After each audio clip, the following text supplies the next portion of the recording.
Hey guys, कैसे हैं आप सब। I hope you are doing well. I am Sandeep, welcome to CSC circle. तो हम लोग डिस्कस कर रहे थे यूपीएससी 2020 टेस्ट सीरीज, और ये विजन आईएएस की टेस्ट सीरीज आप लोग देख सकते हैं, ठीक है।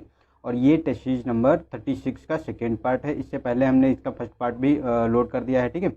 और इससे पहले हमने जो विजन के थे 24 से 35 तक, ठीक है, सारे टेस्ट हम लोगों ने सॉल्व कर लिए हैं, फुल जो जीएस के विजन के आते हैं। अगर आप लोगों ने नहीं देखे तो मेरे यूट्यूब चैनल को सब्सक्राइब करें, उसकी प्लेलिस्ट में जाएं, ठीक है। आपको सारे वीडियो वहाँ मिल जाएंगे, तो आप लोग उसको देख पाएंगे।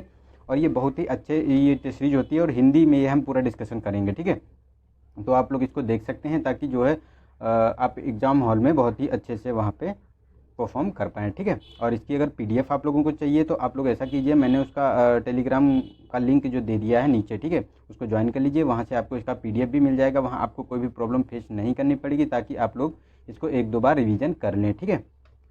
तो चलते हैं 51 क्वेश्चन नंबर पे। तो इसमें कहा गया है कि निम्नलिखित पर विचार कीजिए। तो निम्नलिखित पर विचार करना है इसमें। तो देखो, फर्स्ट में दिया गया है कि वर्ष 2019-20 के दौरान मॉरिशस प्रत्यक्ष विदेशी निवेश यानी एफडीआई का सबसे बड़ा स्रोत रहा है। सेकेंड है कि वर्ष 19-20 के दौरान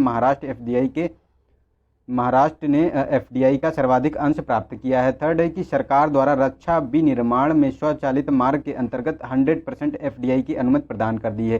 तो देखो, ये गलत है, ये 100% नहीं, इसमें पहले 49% थी, ठीक है, उसे अभी बढ़ाकर सरकार ने 44% कर दिया है, ठीक है। एफडीआई जो रक्षा विनिर्माण के जो स्वचालित मार्ग है, ठीक है, इसके अंतर्गत तो 74% है।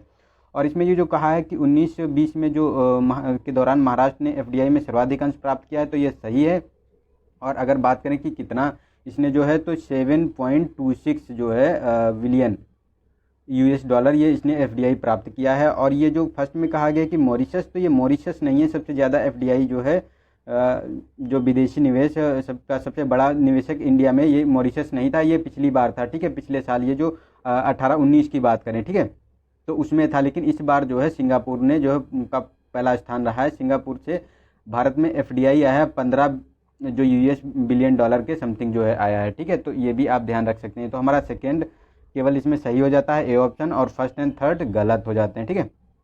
चलते हैं 52 क्वेश्चन नंबर पे। इसमें कहा गया कि संघ राज्य क्षेत्र दिल्ली के संदर्भ में निम्नलिखित तथ्यों पर विचार करना है। तो फर्स्ट है कि मुख्यमंत्री की नियुक्ति उपराज्यपाल द्वारा की जाती है। सेकेंड है कि राष्ट्र को संघ राज्य क्षेत्र दिल्ली में अध्यादेश जारी करने की, मतलब राष्ट्रपति को संघ राज्य क्षेत्र दिल्ली में अध्यादेश जारी करने की शक्ति प्राप्त है। थर्ड है कि मंत्रिपरिषद में मंत्रियों की संख्या विधानसभा की कुल सदस्य संख्या का 15% निर्धारित की गई है। तो देखो, ये थर्ड वाला गलत है, ये 15% नहीं है, 10% निर्धारित की है जो संघ राज्य क्षेत्र है, ठीक है, जो यूनियन टेरिटरी होती है उसके अंतर्गत 10% ये सीटें अलॉट की गई हैं दिल्ली में। ये जो दिल्ली का था 69वां कॉन्स्टिट्यूशन अमेंडमेंट किया गया था 1991 में, ठीक है, उसी के अंतर्गत 10% सीटें अलॉट है इसमें। और ये जो दिल्ली का जो अध्यादेश जारी करने की शक्ति है, ये राष्ट्रपति को नहीं होती है, उपराज्यपाल को होती है, ठीक है। तो ये जो उपराज्यपाल होता है 239B के अंतर्गत ये अध्यादेश जारी करता है, ठीक है।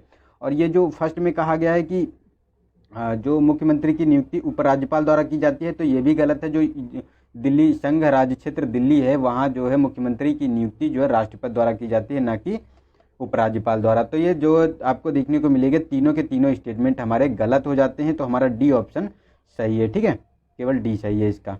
चलते हैं नेक्स्ट क्वेश्चन में। नेक्स्ट में कहा गया कि घाटे के प्रत्यक्ष मौद्रीकरण के निम्नलिखित में से कौन से परिणाम हो सकते हैं। तो प्रत्यक्ष मतलब घाटे के प्रत्यक्ष मौद्रीकरण के बारे में बताना है। तो फर्स्ट है मुद्रास्फीति में वृद्धि, सेकेंड है कि रुपए का मूल्य ह्रास, और थर्ड है सरकारी प्रतिभूतियों पर प्रतिफल में वृद्धि। तो देखो, ये तीनों के तीनों स्टेटमेंट सही हैं, क्योंकि जो घाटे का जो मौद्रीकरण नीति अपनाई जाती है जब हमारे यहाँ मंदी की सिचुएशन क्रिएट होती है, जैसे मार्केट में अगर डिमांड नहीं होती तो उसी के समय ये मतलब सिचुएशन क्रिएट होती है, इसीलिए मुद्रास्फीति बढ़ती है, क्योंकि सरकार जो है मार्केट में पैसे को जो है निवेश करती है इंफ्रास्ट्रक्चर या योजनाओं के माध्यम से, ठीक है। तो मुद्रास्फीति बढ़ती है, इसमें जो है रुपए का मूल्य की कमी आ जाती है, और जो प्रतिभूतियों का प्रतिफल होता है उसमें भी वृद्धि होती है, ठीक है, क्योंकि जो लेंडर होता है वो हमेशा जो है फायदे में रहता है, उसी के संबंध में ये है। तो तीनों के तीनों स्टेटमेंट सही हो जाते हैं, डी ऑप्शन हमारा सही है, ठीक है। चलते हैं नेक्स्ट क्वेश्चन पे। नेक्स्ट है 54। इसमें कहा गया कि नेक्स्ट है 54। इसमें कहा गया कि भारत के इतिहास के संदर्भ में रेखा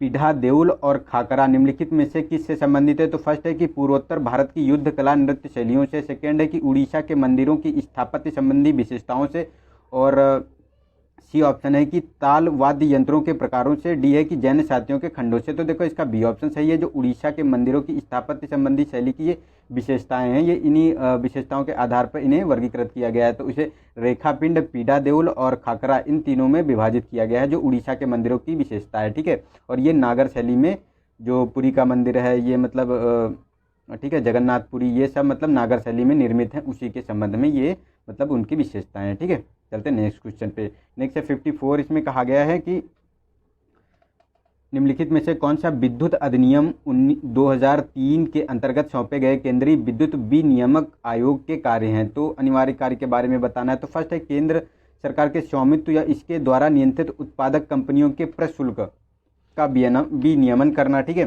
सेकेंड है विद्युत के अंतर्राज्यीय पारेषण को विनियमित करना। ठीक है,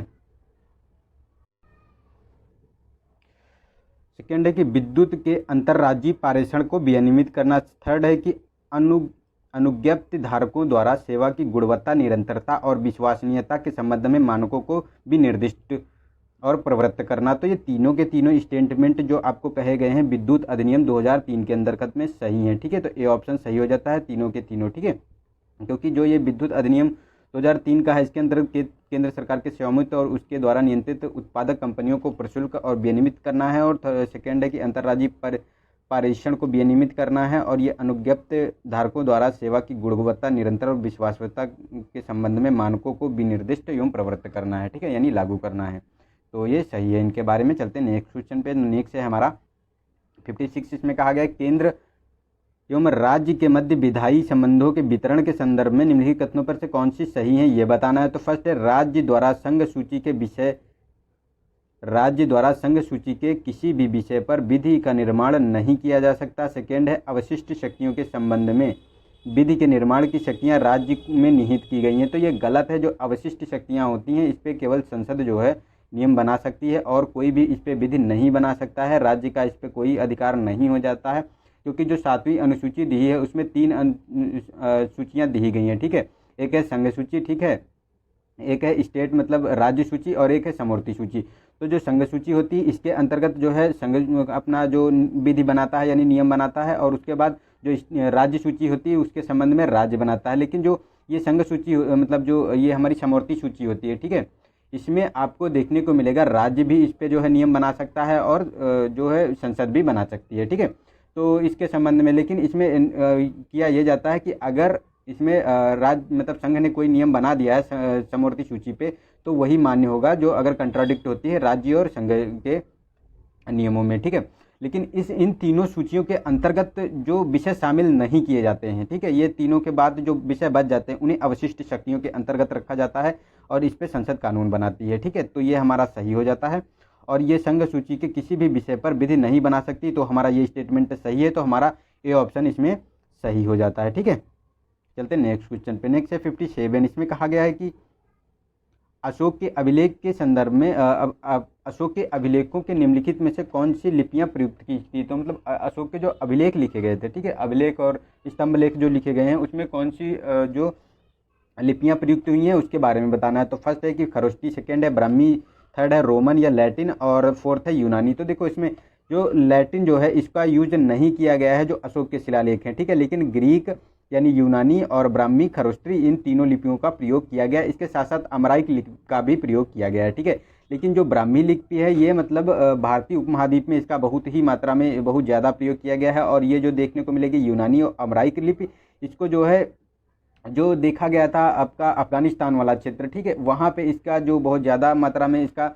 मिले हैं, मतलब इसके शिलालेख मिले हैं अमराइक और ग्रीक का, और कंधार में भी इसके मिले हैं। लेकिन जो खरोष्टी लिपि है इसको जो है आपको जो भारतीय उपमहाद्वीप है इसके पश्चिमी भागों में इसका है, लेकिन ये कम मात्रा में प्रयोग की गई थी। ठीक है, तो ये भी आप याद रख सकते हैं। तो 1, सेकेंड और फोर्थ मतलब 1, 2 और 4, 1, 2, 4 मतलब डी ऑप्शन हमारा सही हो जाता है। ठीक है, चलते नेक्स्ट क्वेश्चन पे। नेक्स्ट है हमारा 58। तो इसमें कहा गया कि निम्नलिखित कथनों पर विचार कीजिए। तो फर्स्ट है कि राष्ट्रपति संसद के दोनों सदनों के पीठासीन अधिकारियों के साथ साथ सभी सदस्यों का वेतन निर्धारित करता है। सेकेंड है कि सदस्य के वेतन एवं भत्ते भारत की संचित निधि पर भारित होते हैं। तो देखो ये गलत है। ये संसद जो हमारे संसद के संसद सदस्य होते हैं उनके वेतन भत्ते संचित निधि पर भारित नहीं होते हैं। और ये जो कहा गया है कि पीठासीन अधिकारियों और संसद सदस्यों दोनों के जो वेतन भत्ते राष्ट्रपति निर्धारित करता है, तो ये भी गलत है, क्योंकि जो आपको देखने को मिलेगा संसद सदस्य के जो वेतन और भत्ते होते हैं, ठीक है,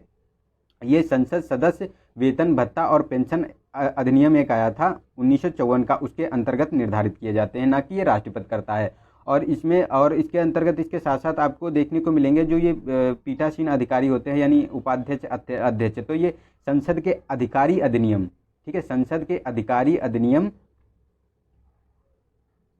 के लिए पेंशन के लिए वेतन और भत्ता अधिनियम आया था 1953 एक्ट, ठीक है, 1953 का एक्ट आया था। इसके अंतर्गत अध्यक्ष और उपाध्यक्ष यानी पीठासीन अधिकारी जो होते हैं उनके संबंध में ये वेतन भत्ते निर्धारित किए जाते हैं। और इसके साथ साथ जो पीठासीन अधिकारियों के वेतन भत्ते हैं ये संचित निधि पर भारित होते हैं, ठीक है, तो ये भी आप याद रख सकते हैं। लेकिन जो सदस्यों के वेतन और भत्ते होते हैं वो संचित निधि पर भारित नहीं होते हैं। तो हमारे दोनों के दोनों स्टेटमेंट गलत हो जाते हैं, तो डी ऑप्शन हमारा सही हो जाता है, ठीक है। चलते नेक्स्ट पे। नेक्स्ट में कहा गया कि निम्नलिखित परिघटनाओं में से कौन सी तापमान व्युत्क्रम का उदाहरण हो सकती हैं। तो फर्स्ट है सर्दियों की लंबी रातें के पश्चात धूम्र और धूल कण वायुमंडल की निचली परतों में क्षैतिज रूप से प्रसारित होते हैं। सेकेंड है समताप मंडल में क्षोभ मंडल का संक्रमण। थर्ड है कि घाटियों की तलछटी में एकत्रित भारी सघन ठंडी वायु। तो ये जो तीनों के तीनों हैं, तीनों स्टेटमेंट सही हैं, क्योंकि जो व्युत्क्रम की ये जो घटना होती है तो इसमें क्या होता है कि जो जैसे जो हमारा वैसे सामान्य लैप्स दर होती है, मतलब सामान्य ताप दर, ठीक है, अगर हम ऊंचाई पे जाते हैं तो हमारा 6.5 डिग्री यानी 6.5 डिग्री टेम्परेचर प्रति 1 किलोमीटर पर जो ऊंचाई पर जाने पर कम हो जाता है। लेकिन जो ये व्युत्क्रम की दर होती है तो ऊंचाई पे जाने पर तापमान घटता नहीं है बल्कि बढ़ता है, तो इसी को तापमान का व्युत्क्रम कहते हैं। तो सर्दियों की जो लंबी रातों के पश्चात जो धूम्र और धूल कण वायुमंडल की निचली परतों में क्षैतिज रूप से प्रसारित होते हैं, तो इसके ऊपर जब जाएंगे तो नीचे का टेम्परेचर कम होता है, ऊपर जाएंगे तो ये टेम्परेचर बढ़ने लगता है, इसी के बारे में है ये। और समताप मंडल की क्षोभ मंडल का जो संक्रमण क्षेत्र होता है वहाँ भी यही क्रिया होती है, ठीक है, वहाँ तापमान घटता नहीं है ना कि बढ़ता है। और जो है ये घाटियों की तलहटी में जो एकत्रित भारी और सघन वायु होती है इसमें भी यही क्रिया होती है कि जब घाटियों के ऊपर बढ़ते हैं तो तापमान बढ़ने लगता है, लेकिन नीचे की तरफ जाते हैं तो घटने लगता है। तो ये सब व्युत्क्रम जो है तापमान की घटनाएं हैं, ठीक है, तो ये डी ऑप्शन इसका सही हो जाता है। तीनों के तीनों स्टेटमेंट सही हैं, ठीक है। चलते हैं नेक्स्ट ऑप्शन, नेक्स्ट पे। तो नेक्स्ट है हमारा कोरोना वायरस महामारी के निरंतर प्रयास के बावजूद भारतीय विदेशी भंडार सर्वकालिक उच्च स्तर पर पहुंच गया। निम्नलिखित में से कौन से कोविड महामारी के दौरान विदेशी मुद्रा भंडार में वृद्धि के कारक हैं। तो एफपीआई और एफडीआई अंतर्वाह में वृद्धि, आयात में गिरावट, निर्यात में वृद्धि और कच्चे तेल की कीमतों में वृद्धि। तो देखो ये एफडीआई जो है, एफडीआई और एफईआई में अंतर्निर्वाह में मतलब वृद्धि हुई है, इससे भी इसका बढ़ा है। और जो आयात में गिरावट भी आई है, और जो ये कच्चे तेल की कीमतों की कमी भी, क्योंकि अभी देखने को मिला था कोविड-19 महामारी की वजह से लगभग आपको देखने को मिला था 20 से 25 प्रति बैरल जो है यूएस डॉलर जो है, मतलब प्रति $1 के, मतलब एक बैरल हम जो है 20 से 25 डॉलर में खरीद सकते थे, ठीक है, एक बैरल क्रूड ऑयल। तो उसके बारे में ये, क्योंकि पहले हुआ करता था ये 80 से 90 जो डॉलर प्रति बैरल हुआ करता था, तो ये भी घटा था। इससे भी हमारा विदेशी भंडार बढ़ा है, मतलब विदेशी मुद्रा भंडार। और आयात में कमी हुई है, लेकिन निर्यात में वृद्धि ये कारण सही नहीं है, क्योंकि निर्यात में कमी से ये ऐसी क्रिया हुई है, न कि वृद्धि से, ठीक है, तो ये भी हमारा गलत हो गया। और अभी देखने को मिला था, एक रिपोर्ट आई थी उसके संबंध में आरबीआई की, तो उसमें कहा गया था कि इस समय जो है सबसे उच्चतर स्तर पर, मतलब $500 बिलियन, ठीक है, $500 बिलियन जो है मुद्रा भंडार हो गया है हमारा, जो है जो सबसे उच्चतर स्तर पर पहुंच गया है, ठीक है। तो ये तीनों के तीनों मतलब 1, 2 और 4 स्टेटमेंट सही, थर्ड वाला हमारा गलत हो गया, तो हो जाता है 1, 2, 4, मतलब सी ऑप्शन हमारा सही हो जाता है, ठीक है, 1, 2, 4। चलते हैं नेक्स्ट क्वेश्चन पर। नेक्स्ट है 61। तो इसमें कहा गया कि भित्ति चित्र की वास्तविक फ्रेस्को विधि के संदर्भ में निम्नलिखित कथनों पर बताना है, कि मतलब फ्रेस्को विधि के बारे में बताना है। तो फर्स्ट है कि इसमें चूने के प्लस्तर में की गई सतह को सूखने दिया जाता है और बाद में उस पर चित्रकारी की जाती है। सेकेंड है तंजौर के राजेश्वर मंदिर चित्रकला की इस शैली का उदाहरण प्रस्तुत करता है। तो ये मतलब एक मतलब अपवाद के टाइप में देखा जाता है, ये सही है, क्योंकि तंजौर का जो राजेश्वर मंदिर है उसमें इस फ्रेस्को विधि का प्रयोग किया जाता है, ठीक है। तो ये हमारा सही हो जाता है सेकेंड वाला। लेकिन फर्स्ट वाला गलत है, क्योंकि जो चूने का प्लास्टर होता है उसे सूखने नहीं दिया जाता है, उसे नम स्थिति में इसे मतलब जली रंगों द्वारा, ठीक है, जल के मतलब नम रंगों द्वारा, मतलब जली रंग होते हैं जो मतलब जो कलर्ड होते हैं ना, जिसे हम पानी में घोल के यूज करते हैं, उन्हीं से चित्रकारी की जाती है, ताकि जो है कलर जो है वो मतलब अंदर तक प्रवेश कर जाए, ताकि उसकी छाप अच्छी लगे, ठीक है, उसलिए यह प्रयोग किया जाता है। तो ये गलत हो गया। और ये जो जिसमें सूखने की विधि होती है, ठीक है, जो ये मतलब फ्रेस्को विधि में तो ये होता है कि सूखने नहीं दिया जाता, नम ही स्थिति में उस पर चित्रकारी की जाती है। लेकिन जो मतलब ये होता है जिसमें सूखने दिया जाता है, यानी चूने के प्लास्टर को सूखने दिया जाता है, अगर उसके संबंध में हम बात करें तो इसको कहते हैं टेम्परा या फ्रेस्को सेको विधि कहते हैं, ठीक है, उसमें चित्रकारी सूखने के बाद बनाई जाती है, ठीक है। तो हमारा सेकेंड स्टेटमेंट सही हो जाता है, फर्स्ट गलत है। चलते हैं नेक्स्ट क्वेश्चन पे। तो नेक्स्ट है हमारा वस्तु एवं सेवा कर नेटवर्क यानी GSTN के संबंध में निम्नलिखित कथनों पर विचार करना है। तो फर्स्ट है GSTN कंपनी अधिनियम 2013 के अंतर्गत पंजीकृत एक गैर लाभकारी कंपनी है। इसे सेकेंड है, इसे केंद्र और राज्य सरकारों एवं करदाताओं को IT अवसंरचना एवं सेवाएं प्रदान करने के लिए स्थापित किया गया है। तो ये दोनों के दोनों स्टेटमेंट सही हैं, क्योंकि ये जो GST इसका कार्य क्या होता है, जो GST होती है, ठीक है, GST में जो पंजीकरण करना या उसका टैक्स क्रेडिट इनपुट मतलब की सुविधाएं प्रदान करना, या फिर उसमें जो है विश्लेषण करना, ये सब मतलब इसके काम होते हैं GSTN के, क्योंकि ये एक नेटवर्क प्रदान करता है, ताकि जो है उस पर जो है सब लोग अपना रिटर्न भी फाइल कर सकते हैं। ये सब मतलब जो IT कंपनी के द्वारा ही मतलब एक सॉफ्टवेयर के द्वारा ही ये सब काम किए जाते हैं, और ये सुविधा GSTN प्रोवाइड करता है। ये कंपनी अधिनियम 2013 के अंतर्गत जो है सूचीबद्ध है, ये अवसंरचना प्रदान करता है, ठीक है, सरकार के करदाताओं के मध्य। तो ये हमारे दोनों के दोनों स्टेटमेंट सही हो जाते हैं, सी ऑप्शन इसका सही है, ठीक है। चलते हैं नेक्स्ट में। तो नेक्स्ट है हमारा 63 में कहा गया कि हाल ही में हाइड्रोकार्बन अन्वेषण के क्षेत्र के किसानों को राहत देने के लिए निम्नलिखित में से किस नदी के डेल्टा को संरक्षित विशेष कृषि क्षेत्र घोषित किया गया है। तो फर्स्ट है ए कृष्णा नदी, बी है गोदावरी, सी है कावेरी और डी है ब्रह्मपुत्रा। तो इसका सी ऑप्शन सही है। जो कावेरी नदी है उसके संबंध में ये तमिलनाडु में जो डेल्टा क्षेत्र है उसको जो ही संरक्षित विशेष कृषि क्षेत्र घोषित किया गया है। वहाँ एक मतलब खनन के लिए मतलब इंफ्रास्ट्रक्चर और खनन के लिए इसको जो है मतलब प्राइवेट एंटिटी द्वारा इसको जो है इसका उत्खनन किया जा रहा था, ठीक है, उसी के बारे में ये बात करता है। तो उसको विशेष क्योंकि वो खाद्यान्न उत्पादन की दृष्टि से बहुत ही उपजाऊ डेल्टा है, इसीलिए उसे विशेष संरक्षित विशेष कृषि क्षेत्र घोषित कर दिया गया। अब उसमें खनन नहीं किया जा सकता, ठीक है। तो ये सी ऑप्शन सही हो गया इसका। चलते हैं नेक्स्ट में। नेक्स्ट है हमारा 64। इसमें कहा गया कि पारिस्थितिकी विकास के संदर्भ में निम्नलिखित में से कौन सी मुलेरियन मिमिक्री का सटीक रूप से वर्णन करता है। तो देखो ए ऑप्शन है इसका कि इसमें शिकार द्वारा परभक्षियों को दूर भगाने के क्रम में उनका अनुकरण यानी मिमिक्री करना शामिल है। सेकेंड है कि वह अनुकूलन है जो जीवित रहने वाली उनकी संभावना को बढ़ाने हेतु जंतुओं को परभक्षियों से स्वयं को छिपाते हुए अपने वातावरण के कुछ पहलुओं के साथ मिश्रित होने की अनुमति प्रदान करता है। थर्ड है कि यह वह स्थिति है जिसमें कोई घातक शिकारी कम खतरनाक प्रजाति का अनुकरण करता है। फोर्थ है डी वह परिघटना जिसमें दो या दो से अधिक प्रजातियां अपने साझा शिकारियों के प्रति समान चेतावनी संकेत देती हैं। तो इसका डी ऑप्शन सही है, जो ये मिमिक्री के बारे में बताया गया है, ठीक है, मुलेरियम मिमिक्री। इसमें यही होता है कि यह वह घटना होती है कि इसमें दो या दो से अधिक प्रजातियां अपने साझा शिकारियों के प्रति समान चेतावनी देती हैं, ठीक है। और ये मिमिक्री मतलब समान टाइप में दिखती हैं, और तो उसमें एक तो अच्छी प्रजाति होती है और एक मतलब संवेदनशील होती है, मतलब एक जहरीली टाइप की होती है, उसी के बारे में ये है, ठीक है। नेक्स्ट है कि निम्नलिखित कथनों पर विचार कीजिए। तो फर्स्ट है कि आयकर अपीली अधिकरण स्वतंत्रता पूर्व भारत में स्थापित होने वाला पहला अधिकरण था। सेकेंड है कि भारत के पास अनुच्छेद 323B के अंतर्गत अधिकरण स्थापित करने की अनन्य शक्ति है। और थर्ड है कि राज्य प्रशासनिक अधिकरण के अध्यक्ष की नियुक्ति राष्ट्रपति द्वारा की जाती है, ठीक है। तो इसके बारे में बताना है कि अधिकरण के बारे में। तो देखो जो अधिकरण है, ठीक है, तो इसको जो है अपीली क्षेत्राधिकार के बारे में जो ये बात करता है कि आयकर अधिनियम स्वतंत्रता पूर्व अपीली अधिकरण से स्थापित होने वाला प्रथम मतलब ये अधिकरण था। तो ये सही है क्योंकि ये 1941 में स्थापित किया गया था स्वतंत्रता पूर्व, ठीक है।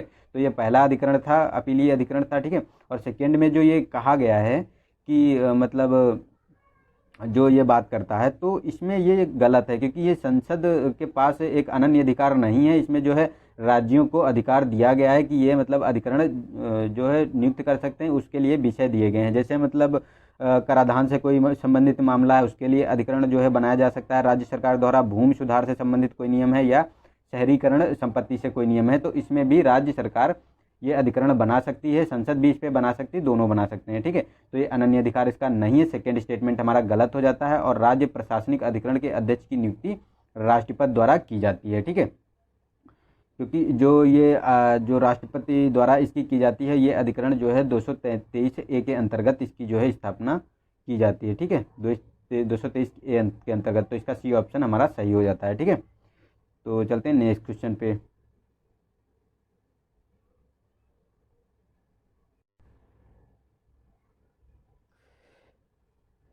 तो नेक्स्ट है हमारा, महासागरों में ऑक्सीजन की मात्रा के संदर्भ में निम्न कथनों पर विचार करना है। तो फर्स्ट है कि विगत 50 वर्षों में महासागरों के ऑक्सीजन स्तर में निम्न गिरावट देखी गई है। और सेकंड है कि निम्न ऑक्सीजन स्तर वायुमंडल में ग्रीन हाउस गैसों की उच्च सांद्रता को बढ़ा सकती है। तो दोनों के दोनों स्टेटमेंट सही हैं, क्योंकि जो विगत 50 वर्षों में देखा गया है इसमें कि मतलब आपको देखने को मिलेगा कि ऑक्सीजन की मात्रा में मतलब कमी आई है, क्योंकि जो निवल गिरावट आई है, ये मतलब रिपोर्ट एक प्रस्तुत की थी IUCN ने। ठीक है, IUCN ने एक रिपोर्ट प्रस्तुत की थी। तो 1960 से 1910 के बीच अगर देखने को मिलेगा तो 2% ये गिरावट आपको देखने को मिलेगी। ठीक है, और जब ऑक्सीजन की गिरावट होती है तो वहाँ की जो है पारिस्थितिकी तंत्र प्रभावित होता है, जिससे जो गहरे समुद्रों में जो ये बनती है तुम्हारी नाइट्रोजन ऑक्साइड हो गया, कार्बन डाइऑक्साइड हो गया, या फिर आपको NH4 यानी मीथेन देखने को मिलेगा। ठीक है, तो इनकी मात्रा जब बढ़ती है तो ये समुद्र की सतह के ऊपर आकर वायुमंडल में संग्रहण हो जाता है इनका। ठीक है, तो इससे जो है ये मतलब ग्रीन हाउस गैसें हैं, तो इससे जो जलवायु परिवर्तन होता है। ठीक है,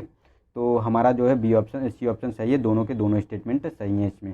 चलते हैं नेक्स्ट में कहा गया है कि ट्रॉपिकल फॉरेस्ट अलायंस 2020 के संदर्भ में निम्नलिखित कथनों पर विचार करना है। तो फर्स्ट है कि यह इंटरनेशनल ट्रॉपिकल टिम्बर ऑर्गेनाइजेशन द्वारा हाल ही में आरंभ की गई एक पहल है। सेकेंड है, इसका उद्देश्य उष्णकटिबंधीय वनों वाले देशों में कम उन्मूलन के आधार पर साधारणी ग्रामीण विकास और बेहतर समृद्धि अवसरों का साकार करना है। तो देखो ये जो कहा गया है, तो सेकेंड वाला तो सही है, क्योंकि इसका उद्देश्य उष्णकटिबंधीय वनों में होने वाले कम वनोन्मूलन और वनोन्मूलन के आधार पर साधारणी विकास और बेहतर समृद्धि अवसरों को प्रदान करना है। ठीक है, बनाए रखना है उसका। ये तो हमारा सेकंड स्टेटमेंट सही है, लेकिन फर्स्ट वाला गलत है, क्योंकि इसमें ऐसा कोई इसकी ये पहल नहीं है जो इंटरनेशनल ट्रॉपिकल ऑर्गेनाइजेशन है इसका, बल्कि इसे जो है बनाया गया है जो रियो समिट हुई थी 2020 की, रियो 20+। ठीक है, रियो 20 जो हुई थी 2012 में समिट, उसी के अंतर्गत इसको बनाया गया है। और ये एक मतलब जो इनिशिएटिव देखने को मिलेगा, तो ये विश्व आर्थिक फोरम के जो shaping the future of global public goods platform के अंतर्गत ये मतलब स्थापित किया गया है। ठीक है, तो ये हमारा जो पहला स्टेटमेंट गलत हो जाता है, सेकेंड हमारा सही है। चलते हैं नेक्स्ट क्वेश्चन पे। नेक्स्ट है कि निम्नलिखित में से कौन से जंतु लगभग विलुप्ति के बाद पुनः अस्तित्व में आ गए हैं। तो फर्स्ट है अरेबियन ऑरिक्स, सेकेंड है कि कैलिफोर्निया कोंडोरा और बेलीज रिवर टर्टल और गोल्डन लायन टेमरिट।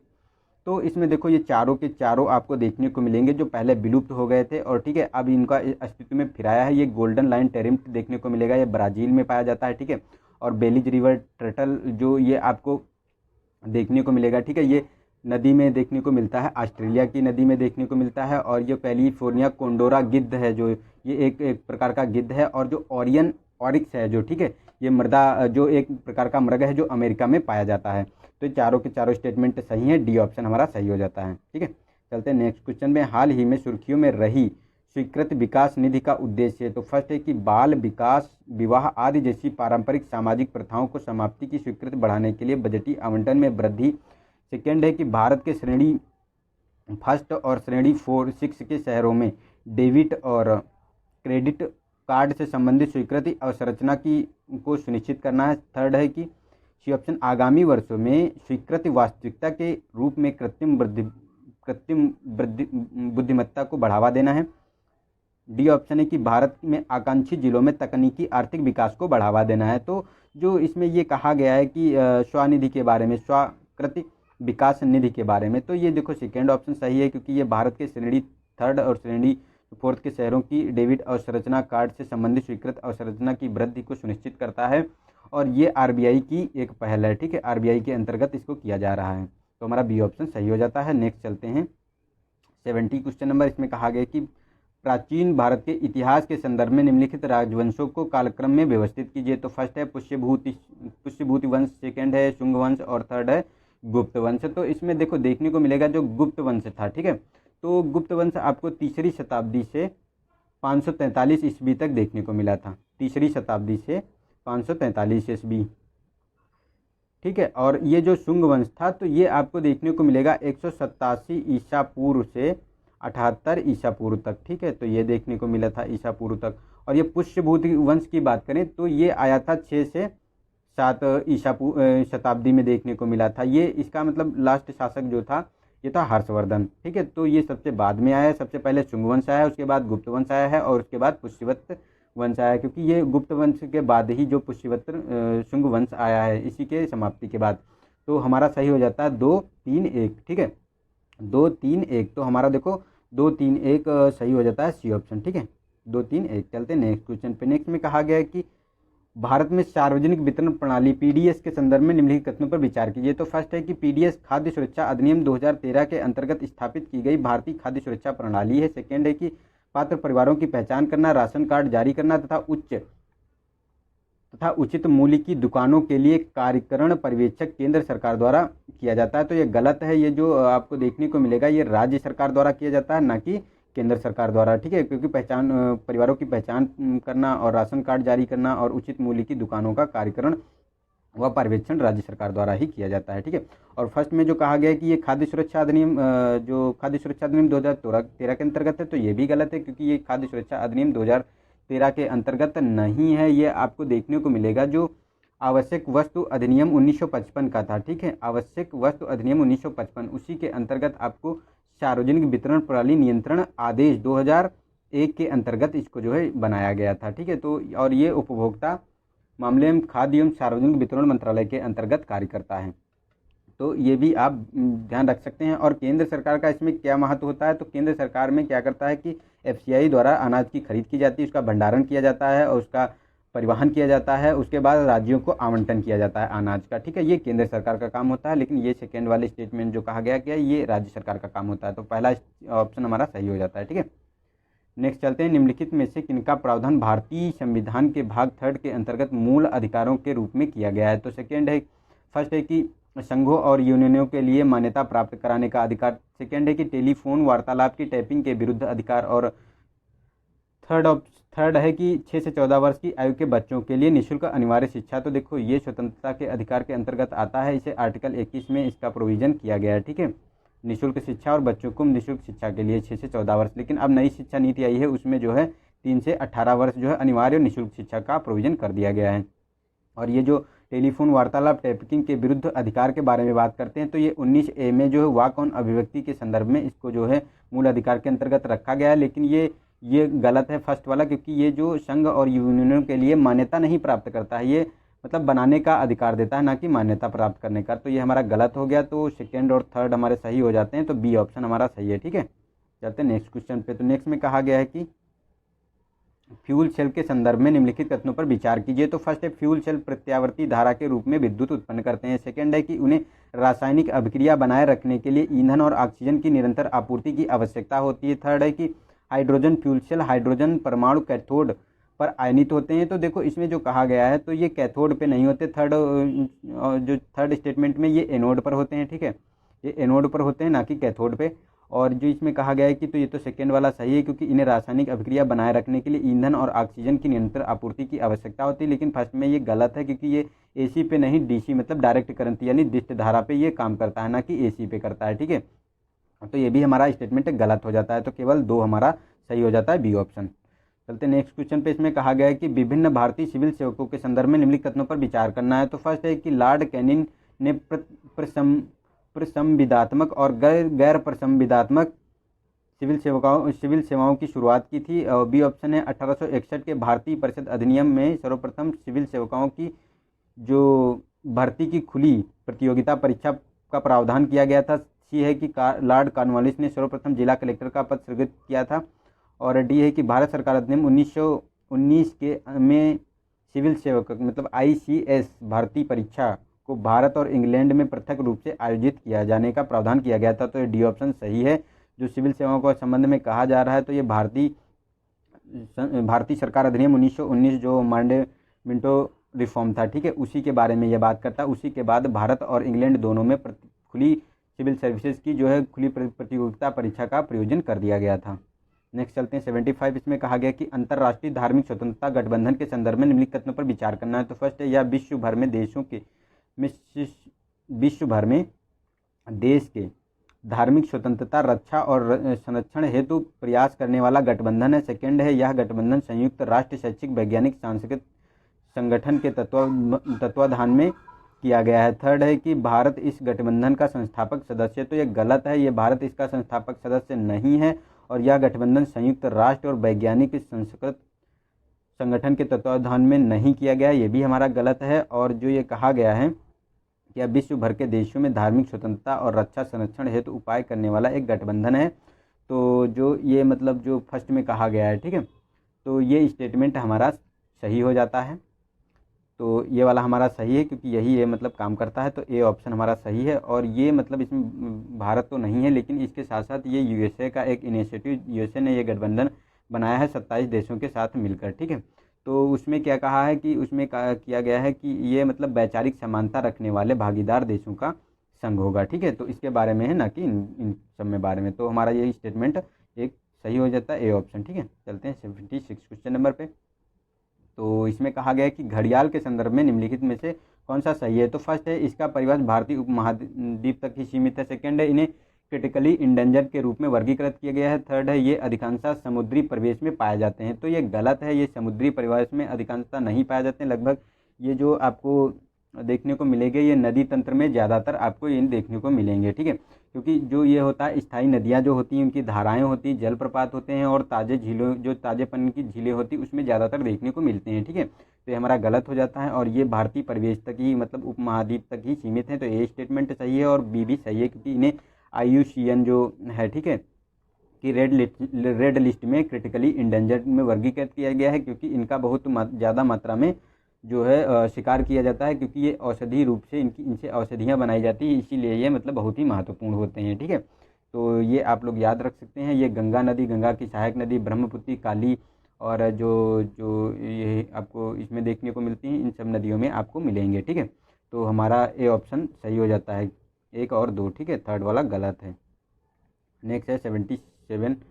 तो इसमें कहा गया है कि भारत और पाकिस्तान ने संयुक्त राष्ट्र पर्यवेक्षक समूह यानी UNMOGIP के संदर्भ में निम्नलिखित कथनों पर विचार करना है। तो फर्स्ट है, इसे 1971 में भारत पाकिस्तान युद्ध के पश्चात पूर्वी पाकिस्तान के मुद्दे के शांतिपूर्ण समाधान के लिए स्थापित किया गया था। सेकेंड है, वर्तमान में यह जम्मू और कश्मीर के नियंत्रण रेखा पर एवं इनके दोनों युद्ध विराम उल्लंघन का पर्यवेक्षक करता है और उन पर रिपोर्ट देता है। तो देखो ये तो सेकेंड स्टेटमेंट सही है क्योंकि ये वर्तमान में जम्मू और कश्मीर के नियंत्रण और रेखा पर एवं उनके द्वारा और युद्ध विराम उल्लंघनों का पर्यवेक्षण करता है और उन पर रिपोर्ट देता है। लेकिन ये 1971 में जो है युद्ध विराम के पश्चात नहीं बनाया गया था, ये आपको जो देखने को मिला था। तो जो ये शिमला जो ये हुआ था 1949 का, जब भारत और मतलब इंडिया के बीच पाकिस्तान का विलय को छोड़ दिया गया था। तो उसके बाद इसमें फिर मुठभेड़ हो गई कि कौन इसका ऑक्युपाइड करेगा इसको, ठीक है। तो अब जो पाकिस्तान ने इस पर अटैक किया तो भारत ने के जो मतलब वहाँ के राजा हरी सिंह थे कश्मीर के, तो उन्होंने MOU साइन कर लिया था इंडिया के साथ, ठीक है। तो उसी के संबंध में ये किया गया था और इसे जो 1972 का शिमला समझौता है उसे जो है उस समय इसने अपनी प्रासंगिकता खो दी थी, ठीक है। लेकिन पाकिस्तान अब भी इसके बारे में अब बात करने लगा है, उसके पहले जो है इसने ऐसा नहीं किया था। तो ये उसी के बारे में बहुत ज़्यादा न्यूज़ में था।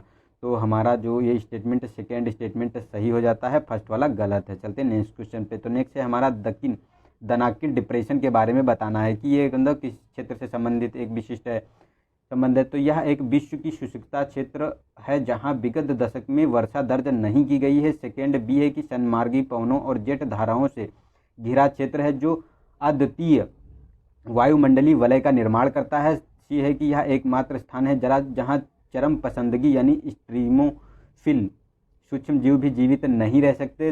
डी ऑप्शन है कि यह अफ्रीकी प्लेट के टूटने से निर्मित सर्वाधिक गहरा पर्वतीय भ्रंश है। तो ये डी ऑप्शन सही है जो दानाकिल डिप्रेशन के बारे में बात करता है। यह एक मात्र स्थान है जो चरम पसंदगी यानी स्ट्रीमोफिल यानी सूक्ष्म जीव भी जीवित यहाँ नहीं रह सकते हैं, ठीक है। ये मतलब एक अत्यधिक शुष्क क्षेत्र, मतलब अत्यधिक गर्म क्षेत्र है ये वाला, ठीक है। ये उत्तर पूर्वी जो आपको जो देखने को मिलेगी इथियोपिया, ठीक है, का स्थान है, जो विश्व का सबसे गर्म और सबसे निचला स्थान है। ये मतलब समुद्र तल से 1000 मीटर गहरा है, ठीक है। तो ये देखने को मिला था, ये बहुत ज़्यादा न्यूज़ में था ये। तो ये हमारा सी ऑप्शन सही हो जाता है। नेक्स्ट चलते हैं 79 पे।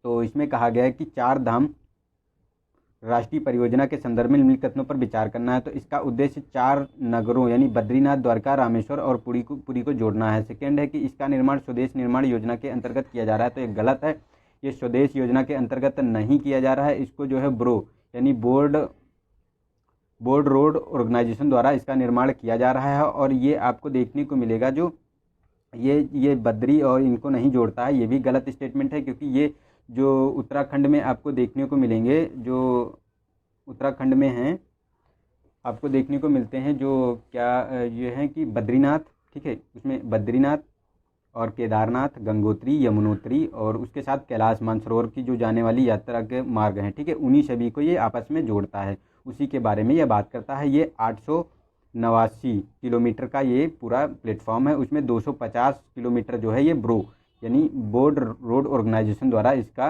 निर्माण किया जाएगा, ठीक है। तो हमारे दोनों स्टेटमेंट गलत हो गए, डी ऑप्शन इसका सही हो जाता है। नेक्स्ट चलते हैं कि निम्नलिखित में से किस भारतीय कला शैली को अभी तक यूनेस्को की मानवता की अमूर्त सांस्कृतिक विरासत की प्रतिनिधि सूची में स्थान प्राप्त नहीं है। तो फर्स्ट है कालबेलिया, सेकेंड है छाऊ, थर्ड है दुर्गा पूजा, फोर्थ है कुट्टियट्टम। तो इसमें देखो दुर्गा पूजा को अभी तक कोई मतलब उसमें स्थान प्राप्त नहीं है, इसमें कालबेलिया भी है, छाऊ भी है और कुट्टियट्टम भी है, ठीक है। तो हमारा ये सी ऑप्शन सही हो जाता है, 3 केवल 3। नेक्स्ट चलते हैं, हाल ही में विशाखापत्तनम में स्टायरीन वाष्प रिसाव की दुर्घटना घटित हुई, इस संदर्भ में स्टायरीन के बारे में निम्नलिखित कथनों पर विचार करना है। तो फर्स्ट है, यह एक कार्बनिक यौगिक है जो तरल अवस्था में है लेकिन 20 डिग्री सेंटीग्रेड से अधिक तापमान पर सरलता से वाष्पित हो जाता है। सेकेंड है कि यह रेफ्रिजरेटर और माइक्रोवेव ओवन जैसे उपकरणों में विभिन्न भागों में बनने के लिए उपयोग किया जाता है, मतलब विभिन्न भागों को बनाने के लिए उपयोग किया जाता है। तो सेकेंड स्टेटमेंट तो सही है और फर्स्ट भी इसका सही है, क्योंकि ये मतलब एक तरल है लेकिन 20 डिग्री से अधिक अगर टेम्परेचर हो जाता है तो ये वाष्पशील हो जाता है। और ये अभी आपको विशाखापत्तनम में देखने को मिला था, एक जो कंपनी थी, ठीक है, इंडस्ट्री थी, उसमें जो है इसका रिसाव हुआ था। जो कोविड-19 की महामारी तो एक झेल ही लोग रहे थे, उसके साथ साथ ये भी रिसाव हुआ था जो बहुत मात्रा में लोग बेहोश और घायल हुए थे और कुछ लोगों की तो मृत्यु भी हो गई थी, ठीक है। तो ये हमारे सी ऑप्शन ये सही हो जाता है। चलते हैं नेक्स्ट क्वेश्चन पे। तो नेक्स्ट है हमारा 82, इसमें कहा गया कि प्रधानमंत्री जन औषधि परियोजना के संदर्भ में निम्नलिखित कथनों पर विचार करना है। तो फर्स्ट है, इसका उद्देश्य वंचितों को किफ़ायती मूल्य पर गुणवत्तापूर्ण जेनेरिक दवाएं और शल्य चिकित्सीय उपकरण उपलब्ध कराना। सेकेंड है, bureau of pharma PSU of India इस योजना की नोडल कार्यान्वयन एजेंसी है। और थर्ड है कि इस योजना के अंतर्गत भारतीय जन औषधि केंद्रों का पता लगाने हेतु प्रधानमंत्री जन औषधि सुगम मोबाइल ऐप लॉन्च किया गया है। तो ये तीनों के तीनों स्टेटमेंट इसके संबंध में सही हैं। और ये अभी आपको देखने को मिलेगा जो ये जेनेरिक दवाएं हैं, ये 900 से अधिक दवाओं का इसमें जो है वितरण किया जाता है और 154 जो है ये आपको शल्य चिकित्सा उपकरण देखने को मिलेंगे, 154 से भी अधिक, ठीक है।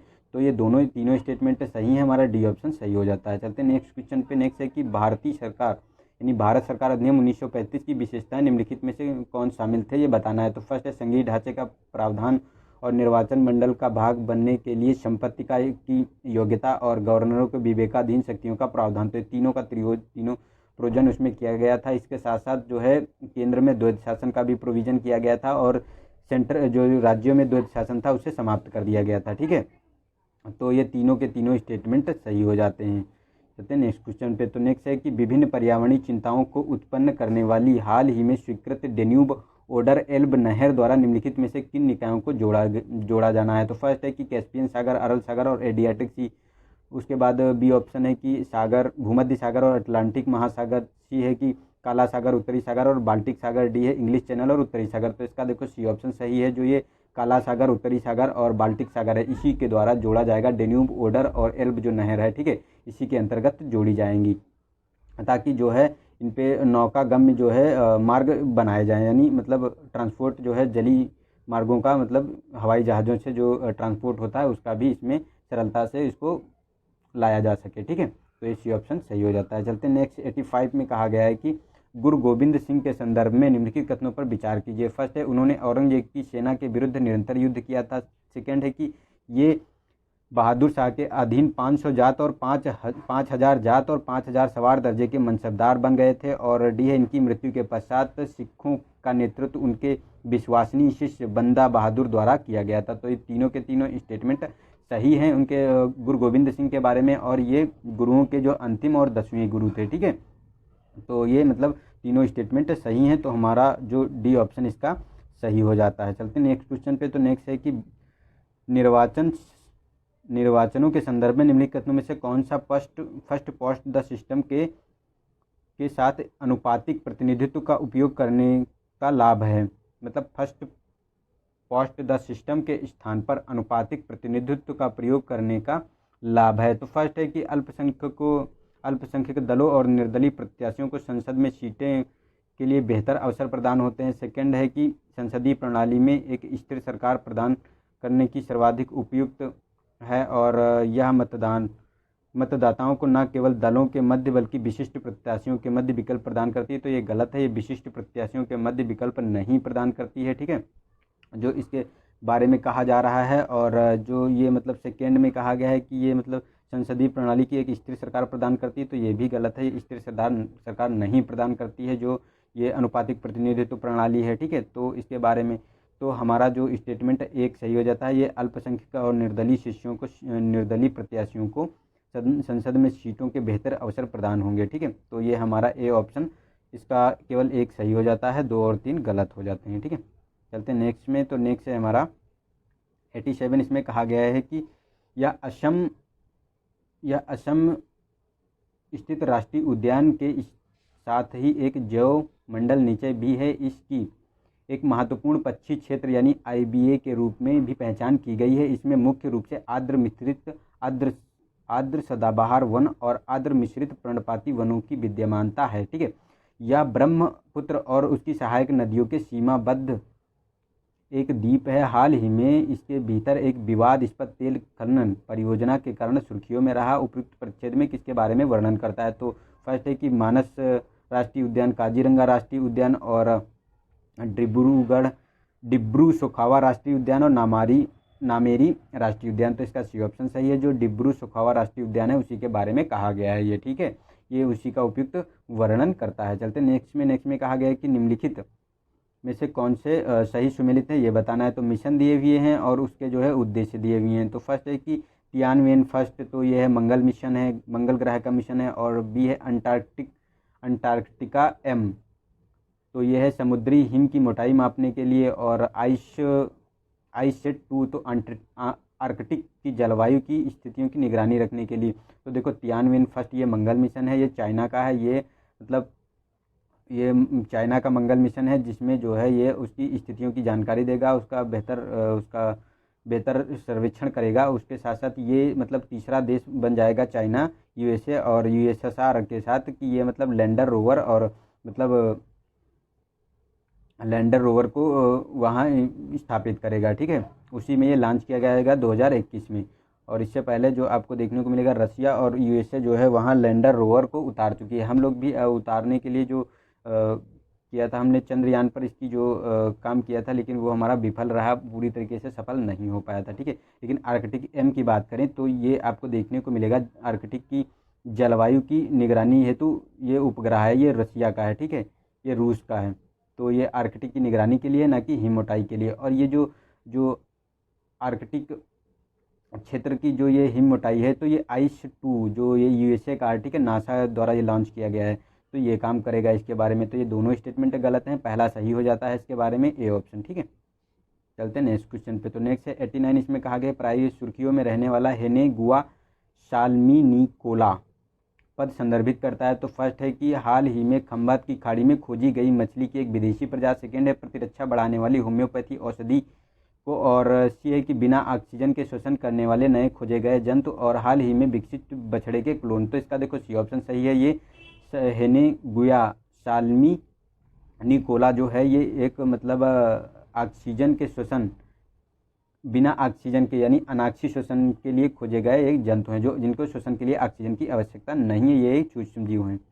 चलते नेक्स्ट में कहा गया है कि भारतीय संदर्भ में जमा प्रमाण पत्रों के संबंध में निम्नलिखित कथनों पर विचार करना है। तो फर्स्ट है कि जमा प्रमाण पत्र निर्दिष्ट समयावधि तक धन जमा करने के कारण बैंक द्वारा जारी किए गए मुद्रा बाजार लिखित हैं। और सेकेंड है कि जमा प्रमाण पत्र क्षेत्रीय ग्रामीण बैंकों और स्थानीय क्षेत्र बैंकों को छोड़कर अनुसूचित वाणिज्य बैंकों द्वारा जारी किए जा सकते हैं। थर्ड है कि यह प्रतिभूतियाँ जो आपको देखने को मिलेंगी, ये जो प्रतिभूति और विनिमय बोर्ड यानी सेबी द्वारा विनियमित किए जाएंगे, तो ये गलत है। सेबी द्वारा नहीं, ये आरबीआई द्वारा विनियमित किए जाएंगे, ठीक है। आरबीआई द्वारा इसका नियंत्रण किया जाता है और इसकी समयावधि भी होती है। ये जमा प्रमाण पत्र होते हैं जो ग्रामीण बैंकों और स्थानीय बैंकों को छोड़कर ये अनुसूचित वाणिज्य बैंकें हैं, ये जारी कर सकती हैं। और ये इनकी मिनिमम राशि होती है 1 लाख रुपए, और इसके ऊपर अगर इसको जारी करना है तो ये 1 लाख के गुणज में ये मतलब होंगे, ठीक है। तो ये भी ध्यान रख सकते हैं। तो सेकेंड स्टेटमेंट सही है। और जो फर्स्ट में कहा गया है तो फर्स्ट में भी सही है, क्योंकि ये जमा प्रमाण पत्र निर्दिष्ट समयावधि तक धन जमा करने के कारण बैंक द्वारा जारी किए गए मुद्रा बाजार लिखित हैं, ठीक है। तो दोनों के दोनों सही हो जाते हैं। तो हमारा ए ऑप्शन, ठीक है, केवल एक सही हो जाता है। चलते नेक्स्ट में कहा गया है कि ई कामर्स प्रचालकों और आपूर्तिकर्ताओं के लिए समकारी लेवी का विस्तार करने के भारत के निर्माण के संदर्भ में निम्नलिखित कथनों में से कौन सा सही है, ये बताना है। तो फर्स्ट है कि भारतीय ग्राहकों को 2 करोड़ रुपए से अधिक वस्तुएं और सेवाएं बेचने वाली केवल नॉन रेजिडेंट ई कॉमर्स कंपनियां ही इस कर के अधीन होंगी। सेकेंड है कि नॉन रेजिडेंट इकाइयां दोहरा कराधान परिधार्य समझौते के अंतर्गत अपने देश में कर क्रेडिट का दावा कर सकती हैं। तो ये गलत है, ये मतलब कर क्रेडिट का दावा नहीं कर सकती हैं।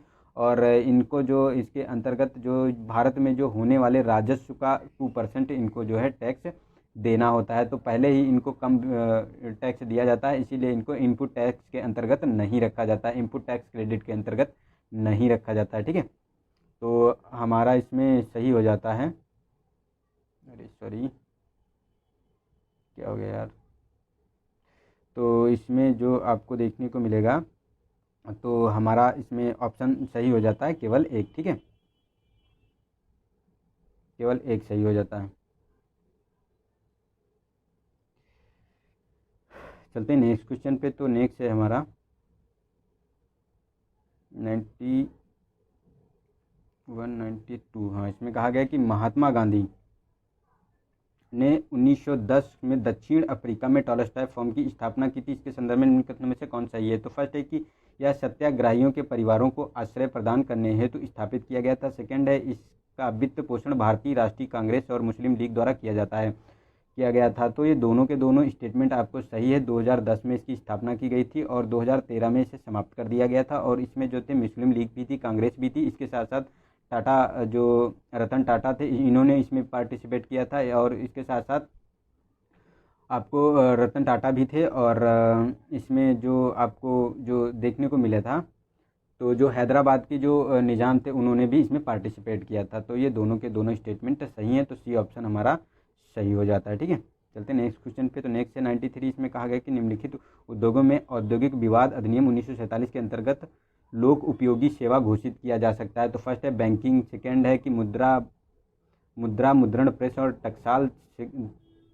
थर्ड है कि सूती वस्त्र, और फोर्थ है कच्चा तेल उत्पादक उद्योग। तो तीनों जो चारों के चारों स्टेटमेंट सही हैं। इन चारों को जो है औद्योगिक विवाद अधिनियम 1947 के अंतर्गत लोक उपयोगी सेवा घोषित किया जा सकता है। तो डी ऑप्शन हमारा सही हो जाता है। चलते नेक्स्ट में कहा गया है कि विभाजन पूल सकल कर राजस्व का वह भाग है जिसमें केंद्र और राज्य सरकार के बीच बंटवारा किया जाता है। 15वें वित्त आयोग के अंतर्गत निम्नलिखित में से कौन से राज्यों के साथ साझा किए जाने वाले संसाधन में विभाजित पूल को सम्मिलित किया गया है। तो जीएसटी, क्षतिपूर्ति उपकर, और सेकेंड है कि संघ राज्य क्षेत्रों का कर राजस्व और कर संग्रहण की लागत। तो ये तीनों के तीनों स्टेटमेंट, इन तीनों को शामिल नहीं किया गया है कर राज्य पूल में, ठीक है, जो जिनके बारे में ये बात करता है। तो इसमें कोई भी स्टेटमेंट सही नहीं, क्योंकि जीएसटी का क्षतिपूर्ति भी नहीं है इसमें, केंद्र राज्य क्षेत्रों का कर राजस्व भी नहीं है, और कर संग्रह की लागत भी इसमें शामिल नहीं है। तो इसका डी ऑप्शन सही हो जाता है। चलते नेक्स्ट क्वेश्चन पे। नेक्स्ट है कि नालंदा के प्राचीन विश्वविद्यालय के संदर्भ में निम्नलिखित कथनों पर विचार करना है। तो यह फर्स्ट है कि यह संपूर्ण भारतीय उपमहाद्वीप में प्राचीनतम विश्वविद्यालय था। सेकेंड है इस विश्वविद्यालय में सभी तीनों बौद्ध सिद्धांतों यानी थेरवाद, महायान और वज्रयान का अध्ययन कराया जाता था। थर्ड है कि चीनी तीर्थयात्री हुएन सांग और फाहियान ने नालंदा का अध्ययन किया था। तो ये नालंदा में अध्ययन किया था। तो ये तीनों मतलब ये तो थर्ड वाला तो स्टेटमेंट सही है। चीनी जो यात्री थे हुएनसांग और फाहियान ने नालंदा में अध्ययन किया था और इस विश्वविद्यालय में तीनों बौद्ध सिद्धांतों यानी थेरवाद, महायान और वज्रयान तीनों का अध्ययन कराया जाता था। लेकिन ये फर्स्ट वाला गलत है क्योंकि ये प्राचीन भारतीय उपमहाद्वीप में सबसे प्राचीन विश्वविद्यालय नहीं है। इससे पूर्व आपको देखने को मिला था तक्षशिला, जो 400 से 500 ईसा पूर्व देखने को मिला था। लेकिन ये जो आपको जो ये तुमको देखने को मिला था ये नालंदा विश्वविद्यालय, तो ये तो आपको 4वीं सदी में देखने को मिला था। तो ये हमारा स्टेटमेंट गलत हो जाता है। ठीक है, तो 2 और 3 हमारे सही हैं, सी ऑप्शन सही हो जाता है। चलते हैं नेक्स्ट में कहा गया है कि संपत्ति कर के संदर्भ में निम्नलिखित कथनों पर विचार करना है। तो देखो फर्स्ट है कि यह एक वित्तीय वर्ष में अर्जित आय पर देय प्रत्यक्ष कर है। सेकेंड है इसका उद्देश्य संपत्ति संबंधी असमानताओं को कम करना और अनुत्पादक परिसंपत्तियों पर कर अधिरोपित करना है। ठीक है, थर्ड है कि इसे वित्त अधिनियम 2017-18 में समाप्त कर दिया गया। तो गलत है, ये वित्त अधिनियम 2017-18 में नहीं 2015 में बजट में जो है इसे समाप्त कर दिया गया था। ठीक है, 2015 का जो बजट आया था उसमें समाप्त कर दिया गया था। और तो ये हमारा गलत हो जाता है स्टेटमेंट। और सेकेंड जो इसमें कहा गया है कि ये उद्देश्य परिसंपत्ति और असमानताओं को कम करने और अनुत्पादक परिसंपत्तियों पर कर अधिरोपित करता है। तो ये सेकेंड स्टेटमेंट सही है। लेकिन फर्स्ट ये गलत है क्योंकि वित्त वर्ष में अर्जित आय पर देय नहीं होता है ये प्रत्यक्ष कर। ये आपको जो संपूर्ण स्वामित्व में से जो संपूर्ण संपत्ति होती है उसके स्वामित्व से अर्जित होने वाली जो लाभ होता है उस पर आरोपित होता है। ठीक है, तो ये भी गलत हो जाता है। तो हमारा सी ऑप्शन इसमें सही है, केवल 2 स्टेटमेंट। ठीक है, नेक्स्ट चलते हैं। प्राय सुर्खियों में रहा विशेष प्रतिवेदक पद के संदर्भ में बताना है। तो फर्स्ट है कि किसी विशिष्ट देश में मानवाधिकार की स्थिति पर परामर्श या प्रतिवेदन प्रदान करने हेतु संयुक्त राष्ट्र द्वारा नियुक्त स्वतंत्र विशेषज्ञ है। सेकेंड है अंतर्राष्ट्रीय प्रेस संस्थान द्वारा नियोजित विशेष जमीनी पत्रकार और पर्यवेक्षक। सी ऑप्शन है कि संयुक्त राष्ट्र शांति रक्षक बलों द्वारा तैनात किए गए गैर पर्यवेक्षक का समूह है। डी है कि हाल ही में इसरो द्वारा नासा भेजे गए युवा छात्रों का संगठित समूह है। तो देखो ये ए ऑप्शन सही है इसका, क्योंकि ये किसी जो ये विशेष प्रतिवेदक यानी स्पेशल रिपोर्टर्स जो के बारे में बात करता है, तो ये किसी विशिष्ट देश में मानव अधिकारों की स्थिति पर परामर्श और प्रतिवेदन प्रदान करने हेतु संयुक्त राष्ट्र द्वारा नियंत्रक स्वतंत्र विशेषज्ञ होता है। ठीक है, ये मानवाधिकार परिषद द्वारा नियुक्त किया जाता है यूएन की। ठीक है, तो ये भी याद रख सकते हैं। तो हमारा ए ऑप्शन इसका सही हो जाता है। नेक्स्ट है कि हमारा 98 क्वेश्चन नंबर, इसमें कहा गया है कि भारत में गन्ने के मूल्य निर्धारण के संदर्भ में निम्नलिखित कथनों पर विचार कीजिए। तो फर्स्ट है कि गन्ने के उचित एवं लाभकारी मूल्य की घोषणा आर्थिक मामलों की मंत्रिमंडल समिति द्वारा की जाती है। सेकेंड है कि गन्ने की चीनी का उत्पादन गन्ने के FRI यानी फिक्स मतलब उचित मूल्य और लाभकारी निर्धारित करने वाले कारकों में से एक है। और थर्ड है कि वर्तमान में गन्ने के मूल्य का निर्धारण केवल केंद्र सरकार द्वारा कर सकती है। तो गलत है, ये राज्य सरकार भी कर सकती है। लेकिन राज्य सरकार जब गन्ने के मूल्य का निर्धारण करती है तो जो केंद्र सरकार द्वारा तय किया गया है मूल्य, ठीक है, उससे कम नहीं होना चाहिए। ठीक है, तो ये एक नियम लागू होता है इनके ऊपर। और ये फर्स्ट और सेकेंड सही है क्योंकि ये जो आर्थिक मामलों के मंत्रिमंडल समिति द्वारा निर्धारित किया जाता है और ये गन्ने की लागत के रूप में भी एक मतलब निर्धारित कारकों में से एक है। ठीक है, तो ये हमारे स्टेटमेंट सही हो जाते हैं 1 और 2। तो 1 और 2 हमारा ए ऑप्शन सही हो जाता है। चलते हैं नेक्स्ट है हमारा कि हिमालयी नदियों के द्वारा मैदानी क्षेत्रों में प्रवेश करते समय निम्नलिखित में से कौन सी स्थलाकृतियाँ निर्मित की जाती हैं। तो फर्स्ट है कि समतल घाटियाँ, सेकेंड है गोखुर झील और थर्ड है छिपिकाएँ और गुफित वाहिकाएँ। तो देखो इसमें जो समतल घाटियाँ हैं, गोखुर झील है और आपको गुफित वाहिकाएँ, इनका जो है निर्माण किया जाता है, लेकिन छिपिकाओं का निर्माण इसमें नहीं होता है। तो ठीक है, तो हमारा 1, 2 और 4 1, 2, 4 मतलब बी ऑप्शन सही हो जाता है। इसके साथ साथ आपको देखने को मिलेगा जो बाढ़ वाले मैदान भी इसमें निर्मित होते हैं इन्हीं के द्वारा। चलते हैं नेक्स्ट में कहा गया है कि हाल ही में जनजातीय कार्य मंत्रालय द्वारा फेसबुक के साथ साझा गोल यानी GOAL कार्यक्रम निम्नलिखित में से किन प्रयोजनों द्वारा लॉन्च किया गया है। तो फर्स्ट है कि मोड डिजिटल के माध्यम से जनजातीय युवाओं के मेंटरशिप को प्रदान करना। सेकेंड है कि भारत में जनजातीय स्वामित्व वाले व्यवसायों की संख्या में वृद्धि करना और आर्थिक और सामाजिक रूप से हाशिए पर स्थित युवा महिलाओं को प्रौद्योगिकी के उपयोग में सशक्त बनाना। तो ये तीनों के तीनों स्टेटमेंट सही हैं और ये जनजातीय मंत्रालय और फेसबुक का ये मतलब दोनों का इनिशिएटिव है, तो इसका डी ऑप्शन सही हो जाता है।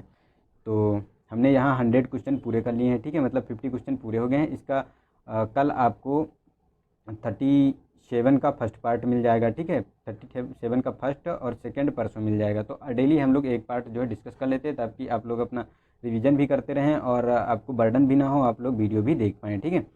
तो आप लोग इनका जो है पीडीएफ अगर चाहिए तो आप लोग ऐसा कीजिए कि टेलीग्राम ज्वाइन कर लीजिए, वहाँ से आपको पीडीएफ भी मिल जाएगा ईजिली, आपको वहाँ कोई प्रॉब्लम फेस नहीं करनी पड़ेगी। और अगर वीडियो पसंद आया तो इसे लाइक करें और दोस्तों को शेयर करें। एक मतलब लाइक तो बनता ही है, एक लाइक और एक शेयर, ठीक है। आपके पास अगर कोई फेसबुक ग्रुप हो स्टडी वाला या फिर व्हाट्सएप ग्रुप हो तो उसमें एक में शेयर कर दीजिएगा। और लाइक तो एक बनता ही है, इतनी मेहनत लगती है। तो आप लोग तो जानते ही हैं कितना, मतलब आप तो यूपीएससी के एस्पिरेंट है, आप लोगों से क्या बताना कि कितनी मेहनत किस चीज़ में लगती है, ठीक है। तो एक लाइक तो बनता ही है। और अगर चैनल को सब्सक्राइब नहीं किया है तो सब्सक्राइब कर लीजिए, ठीक है। और अपने स्वास्थ्य का ध्यान रखिए, क्योंकि एग्ज़ाम पास है, और पढ़ते रहिए, अपना रिवीजन ज़्यादा से ज़्यादा इस समय कीजिए, ठीक है। ज़्यादा फोकस रिवीजन और टेस्ट सीरीज पे ही होना चाहिए, ठीक है। तो आज के लिए इतना ही, मिलते हैं नेक्स्ट वीडियो में, तब तक के लिए नमस्कार, जय हिंद, जय भारत।